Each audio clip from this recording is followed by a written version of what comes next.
کنم همتون درباره گوست یخی شنیدین. سلام دوستان، خوش اومدین به این ویدیو. دوستان خیلی خوشحالم که اولین ویدیوی آموزشیمو براتون میذارم. امیدوارم براتون خیلی کارساز باشه. بریم سراغ ویدیو.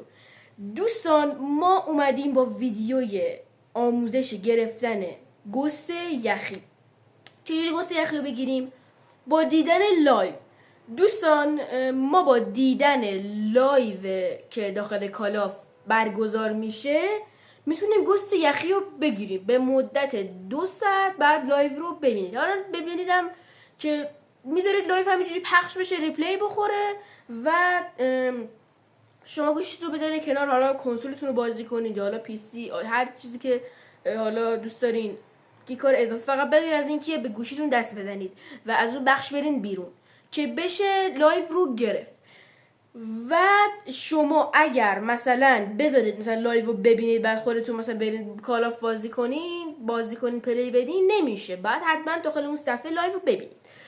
و گوست یخی موومنتی داره که حتی از روز مشکی هم موومنتش بیشتره. یعنی من خودم موندم چجوری این موومنت خوبو داره گوست یخی.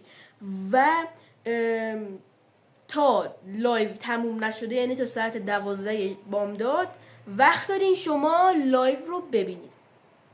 چند تا ویدیو از گان لژند جدیدم اومده که فردا میاد، یعنی پنجشنبه. گان لژندمون هم آرپیدی موتوریه. ویدیو ازش نیومده بیرون فعلا، ولی خب آرپیدی موتوری داره میاد.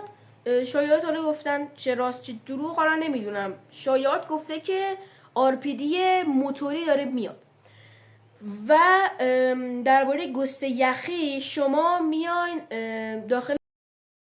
داخل لابی اصلی کال آف دیوتی و شما اون بالا چند تا گزینه رو میبینید. علامتی که دونه تلویزیونی داره که عین تقریبا علامت شبیه یوتیوبه، فقط 2 تا شاخه که آنتن داره. رو اون میزنید و اون لایو رو پخش میکنید که ببینید. اگر دقت کنید یه صندوقی این بغل هست، صندوقی این بغل سمت راست اگر اشتباه نکنم، صندوقی بغل هست. شما بزنید هر یه رو میتونید یه جایزه دریافت کنید. فقط یه نکته خیلی مهم، شما 15 دقیقه اولی که دیدین میره داخل اون جبهه کلیمو میزنید، بعد میره برای 15 دقیقه دوم. وقتی نیم ساعت شد، یعنی 15 دقیقه دومو دیدین، دوباره میرین داخل اون جبهه کلیمو میزنید تا باید 2 ساعت این ویدیو رو ببینید که آخرین گزینه هم گوست یخی هست که و واقعا موومنتش خیلی خوبه و ارزش گرفتنش خیلی بالاست. و امیدوارم که از این ویدیو خوشتون اومده باشه. امیدوارم خیلی براتون ویدیو کارساز باشه. دمتون گرم که تا اینجای ویدیو همراه من بودین. تا ویدیوی بعدی، خدا نگهدار.